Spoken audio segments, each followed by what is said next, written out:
Starting chains നമ്മൾ 20 ആണ് ചെയ്യുന്നത്. 20ാമത്തെ ചെയിൻ ഒന്ന് മാർക്ക് ചെയ്യാം. ഫസ്റ്റത്തെ ചെയിനും കൂടി ഒന്ന് മാർക്ക് ചെയ്ത് കൊടുക്കുക. ടേണിംഗ് ചെയിൻസ് 2 ചെയ്യാം. യാൺ ഓവർ ചെയ്ത് സ്റ്റിച്ച് മാർക്കർ ഇരിക്കുന്ന ചെയിനിലേക്ക് ഒരു ഹാഫ് ഡബിൾ ക്രോഷേ ഇട്ട് കൊടുക്കുക. ഈ ബാക്കിയുള്ള ചെയിൻസിലെല്ലാം നമുക്ക് ഹാഫ് ഡബിൾ ക്രോഷേ ഇട്ട് കൊടുത്ത് ഈ ഒരു ഫസ്റ്റത്തെ ചെയിൻ വരെ നമുക്ക് എത്താം.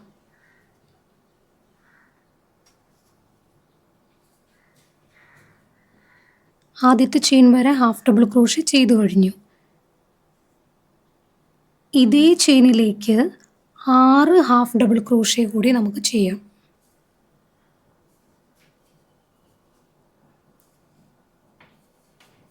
ഈ 6 പിന്നെ ആദ്യം ഇട്ടിട്ടുള്ള ഒരു ഒരെണ്ണം കൂടി കൂട്ടിയിട്ട് മൊത്തം 7 ഹാഫ് ഡബിൾ ക്രോഷേ ആണ് ആ ഒരു ചെയിനിൽ നമ്മൾ കൊടുത്തിട്ടുള്ളത്.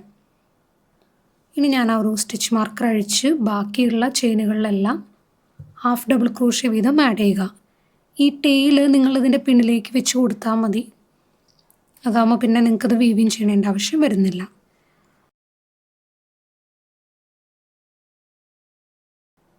നമ്മൾ മാർക്ക് ചെയ്തിട്ടുള്ള ഒരു സ്റ്റിച്ച് വരെ എത്തിയിട്ടുണ്ട്. ഓൾറെഡി അവിടെ നമ്മളൊരു ഹാഫ് ഡബിൾ ക്രോഷേ ഇട്ട് കൊടുത്തത് കൊണ്ട് ഇതിലേക്ക് 6 ഹാഫ് ഡബിൾ ക്രോഷേ തന്നെയാണ് നമ്മൾ ഇട്ട് കൊടുക്കാൻ പോകുന്നത്. ഈ ഒരു ചെയിനിൻ്റെ അകത്തായിട്ട് സ്ലിപ്പ് സ്റ്റിച്ച് ചെയ്ത് കൊടുക്കുക.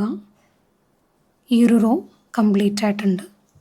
7 half double crochet 7 half double crochet വീതമാണ് കോർണേഴ്സിലുള്ളത്.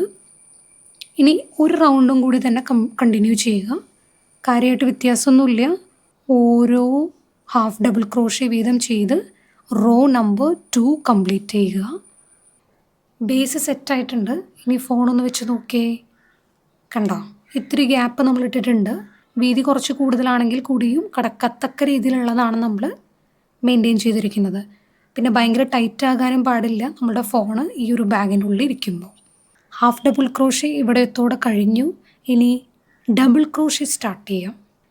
ചെയിൻ 3 ചെയ്യുക, അല്ലെങ്കിൽ സ്റ്റാക്ക്ഡ് ആയിട്ടുള്ള ഡബിൾ ക്രോഷേ ചെയ്താലും മതി. ഡബിൾ ക്രോഷേ നമുക്ക് കണ്ടിന്യൂ ചെയ്യാം. ഈ ഒരു റോ കംപ്ലീറ്റ് ചെയ്തിട്ട് നോക്കാം. ഈ റൗണ്ട് കഴിഞ്ഞിട്ടുണ്ട്. സ്റ്റിച്ച് ഡെഫിനിഷനുള്ള ഭാഗം വേണം നിങ്ങൾ പുറത്തോട്ട് വെക്കാനായിട്ട്. ദി അതർ സൈഡ് എപ്പോഴും ഉള്ളിലോട്ടിരിക്കട്ടെ. ഇതാണ് സ്റ്റിച്ച് ഡെഫിനിഷൻ കുറവുള്ള ഭാഗം.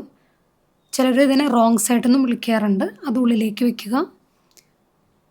ഇവിടെയാണ് നമുക്ക് സ്റ്റിച്ചസ് ക്ലിയർ ആയിട്ട് കാണാനായിട്ട് പറ്റുന്നത്. അപ്പോൾ ഈ ഒരു ഭാഗം പുറത്തേക്ക് നിൽക്കുന്നതാണ് ബെറ്റർ.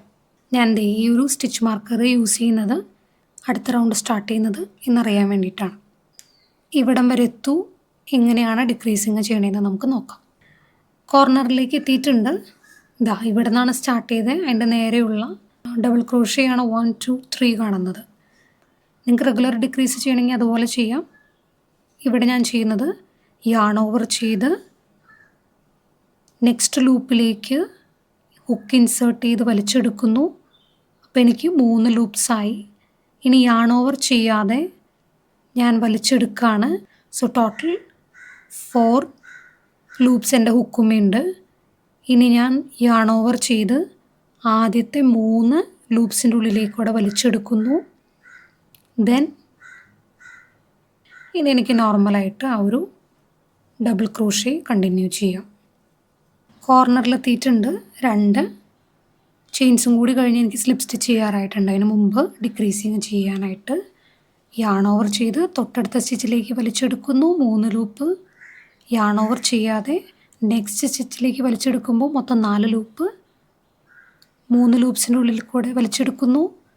പിന്നെ ലാസ്റ്റ് വലിച്ചെടുത്തോടുകൂടി നമ്മുടെ ഒരു ഡിക്രീസിങ് കഴിഞ്ഞു.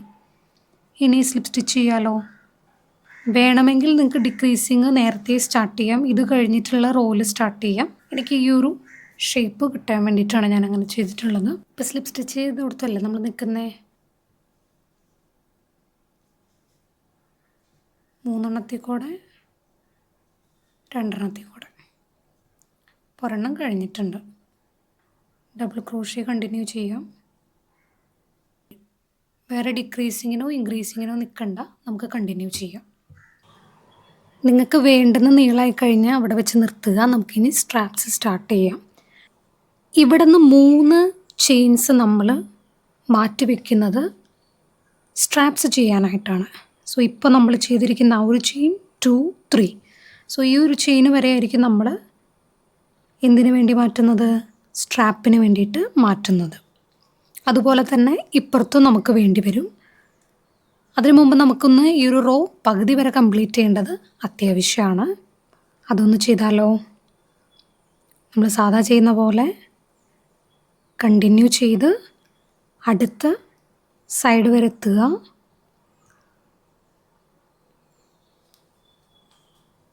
ഇവിടം വരെ എത്തിക്കഴിഞ്ഞാൽ നിർത്തുക. നമുക്ക് ഈ ഒരു ഭാഗത്തെ 3 ചെയിൻസ് മാർക്ക് ചെയ്തിട്ടുണ്ട്. ഞാൻ ആദ്യം ഒരു സിംഗിൾ ക്രോഷേ ഇട്ട് കൊടുക്കുകയാണ് ഈ 3 ചെയിൻസിൻ്റെ ഉള്ളിലേക്ക്. മാർക്ക് ചെയ്തതിൻ്റെ മുകളിലുള്ള ഡബിൾ ക്രോഷേ വരെ ചെയ്തിട്ടുണ്ട്. അടുത്ത റോയിൽ നമ്മൾ ചെയ്യുന്നത് സിംഗിൾ ക്രോഷേ തന്നെയാണ്. സിംഗിൾ ക്രോഷേ തന്നെ ഒരു തവണയും കൂടി റിപ്പീറ്റ് ചെയ്ത് ഫ്രണ്ടിലേക്ക് എത്തിയിട്ടുണ്ട്. ഇനി നിങ്ങൾക്ക് ചെയ്യാൻ പറ്റുന്നൊരു കാര്യം, ചെയിൻസ് ആഡ് ചെയ്തുകൊണ്ട് ഇപ്പുറത്തെ സൈഡിലേക്ക് ജോയിൻ ചെയ്യാൻ വേണമെങ്കിൽ, പക്ഷേ ഇവിടെ നമ്മൾ അങ്ങനെ ചെയ്യുന്നില്ല. ഇനി നമ്മൾ ഡബിൾ ക്രോഷേ ആണ് ഇട്ട് കൊടുക്കണം കേട്ടോ. ആദ്യത്തെ 2 റോസ് മാത്രമാണ് നമ്മൾ സിംഗിൾ ക്രോഷേ ഇട്ടത്.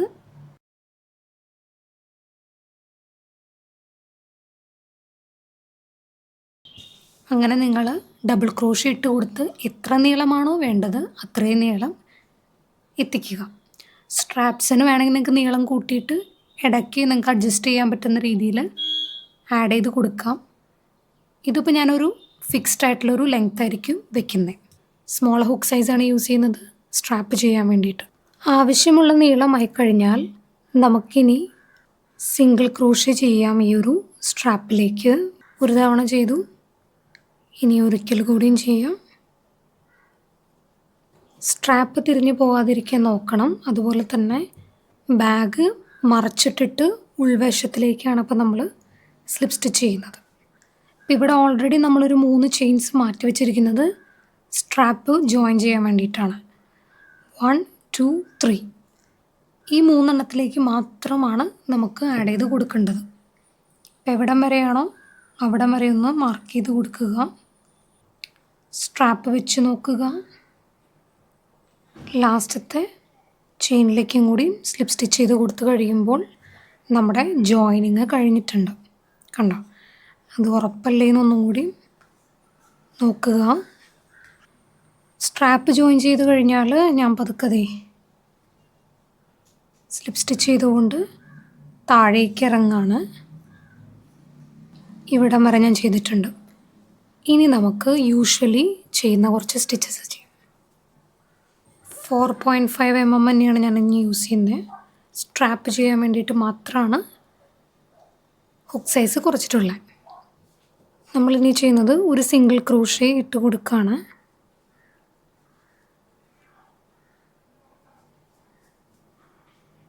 ലാസ്റ്റത്തെ സിംഗിൾ ക്രോഷേ ഇവിടെ വരെ ചെയ്ത് കഴിഞ്ഞാൽ പതുക്കെ സ്ലിപ്പ് സ്റ്റിച്ച് ചെയ്തിട്ട് ബാക്ക് സൈഡിലേക്ക് നമ്മൾ എത്തുക.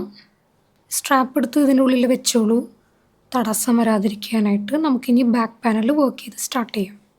ഒരു തവണ സിംഗിൾ ക്രോഷേ ചെയ്യുക. മുന്നത്തെ റോയിൽ നമ്മൾ ഡബിൾ ക്രോഷേ ആണല്ലോ ബാക്ക് സൈഡിൽ ചെയ്തിട്ടുണ്ടായിരുന്നത്.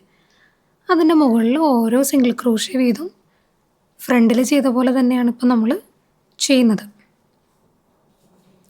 അവസാനത്തെ സിംഗിൾ ക്രോഷേയും കഴിഞ്ഞിട്ടുണ്ട്. തിരിച്ചോളൂ. നമുക്ക് സ്റ്റാർട്ട് ചെയ്യാം. ചെയിൻ 2,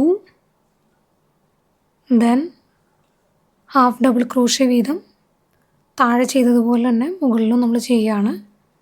നമ്മൾ ആദ്യം തുടങ്ങിയത് ഹാഫ് ഡബിൾ ക്രോഷേ വെച്ചിട്ടായിരുന്നില്ലേ, അതുപോലെ തന്നെ ഇവിടെ നമ്മൾ ഹാഫ് ഡബിൾ ക്രോഷേ വീതം ഇട്ട് കൊടുത്തുകൊണ്ട്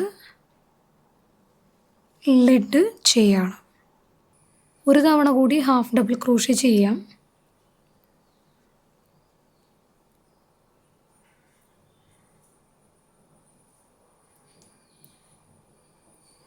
നിങ്ങൾക്ക് വേണമെങ്കിൽ ഇതിന് മുകളിൽ 1-2 എക്സ്ട്രാ റോസ് ഇട്ട് കൊടുത്തു കഴിഞ്ഞാൽ നീളം കൂട്ടിയെടുക്കാൻ പറ്റും. പക്ഷെ ഞാനിവിടെ ചെയ്യാൻ പോകുന്നത് ഇനി വേറൊരു സ്റ്റിച്ചാണ്. ഓക്കെ, ചെയിൻ 3 ആണ്. അതേ ചെയിനിലേക്ക് തന്നെ 3 ഡബിൾ ക്രോഷ്യ കൂടി ഇട്ട് കൊടുക്കുന്നു. മൊത്തം 4 ഡബിൾ ക്രോഷ്യ ഒരു ഹാഫ് ഡബിൾ ക്രോഷ്യയുടെ മുകളിലാണ് നമ്മളിപ്പോൾ ഇട്ട് കൊടുത്തിരിക്കുന്നത്. തൊട്ടടുത്തതിലേക്ക് സ്ലിപ്പ് സ്റ്റിച്ച് ചെയ്യുക. ദെൻ നെക്സ്റ്റിലേക്ക് ഡബിൾ ക്രോഷ്യ 4 വീതം ആഡ് ചെയ്യുക. ഒരു തവണ നമ്മളത് ചെയ്ത് കഴിയുമ്പോൾ ഇതുപോലെ ഇരിക്കും. ഇനി നിങ്ങൾക്ക് പല രീതിയിൽ ഈ ഒരു സംഭവം ഇതുമേക്ക് അറ്റാച്ച് ചെയ്യാനായിട്ട് പറ്റും. മാഗ്നറ്റിക് ബട്ടൺ യൂസ് ചെയ്യാം, സാധാ ബട്ടൺസ് യൂസ് ചെയ്യാം. സോ ഇവിടെ ഞാൻ യൂസ് ചെയ്യുന്നത് സാധാ ഒരു ബട്ടൺ ടൈപ്പാണ്. ഇതിലേതെടുക്കാം, ഇതെടുക്കണോ? ഇതാണ് ഞാൻ സാധാരണ എടുക്കാറ്. ഇത് തന്നെ എടുക്കാം അല്ലേ. അപ്പം ഇത് ഞാനിവിടെ ആയിട്ട് തുന്നി ചേർത്ത് കൊടുക്കും, ഇവിടെ ആയിട്ട് കൊടുക്കും.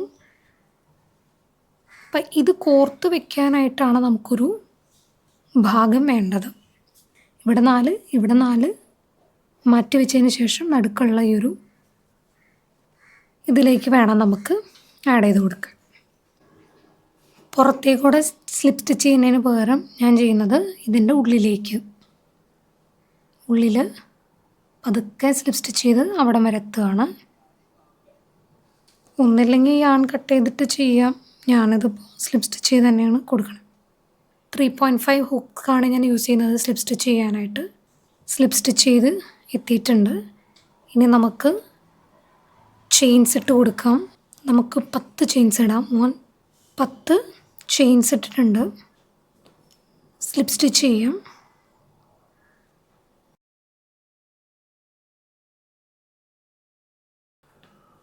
ഞാൻ ഈ ചെയിൻ്റെ ഉള്ളിലേക്കൂടെ ഒന്നും കൂടി വർക്ക് ചെയ്യുകയാണ്. എനിക്ക് കുറച്ചും കൂടി ബലം വേണം ആ ഒരു ചെയിനിന്.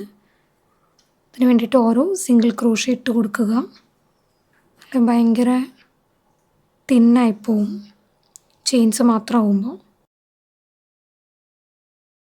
ഇവിടേക്കൊന്ന് സ്ലിപ്പ് സ്റ്റിച്ച് ചെയ്ത് കൊടുക്കാം. സിംഗിൾ ക്രോഷ്യ ഇട്ട് കഴിഞ്ഞാൽ ഒരു റൗണ്ടും കൂടി ഇടാമെന്ന് എനിക്ക് തോന്നുന്നു.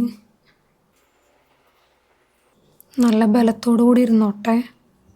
ഇവിടുത്തെ കഴിഞ്ഞു. ഇനി ബാക്കി നമ്മൾ ഇപ്പുറത്ത് ചെയ്ത പോലെ തന്നെ സ്ലിപ്പ് സ്റ്റിച്ച് ചെയ്ത് തീർക്കുക. യാൺ കട്ട് ചെയ്തിട്ട് വീവിങ് ചെയ്ത് തീർത്തിട്ടുണ്ട്. ഇനിയാണ് നമുക്ക് വേണ്ട ബട്ടൺ പിടിപ്പിക്കേണ്ടത്. അപ്പം അത് ഞാനിവിടെ മാർക്ക് ചെയ്തിട്ടുള്ളതിൻ്റെ അവിടെ തന്നെയാണ് ഇത് വരുന്നത്. അപ്പം അതിന് തൊട്ട് മുകളിലായിട്ട് ഈ ഒരു സ്പേസിൻ്റെ ഉള്ളിലേക്കായിരിക്കും ബട്ടൺ ഇട്ട് കൊടുക്കാൻ പോണേ. കണ്ടോ, അപ്പോൾ കറക്റ്റായിട്ട് അതെത്തിക്കോളും. ഇനി അത് തുന്നി ചേർക്കാം.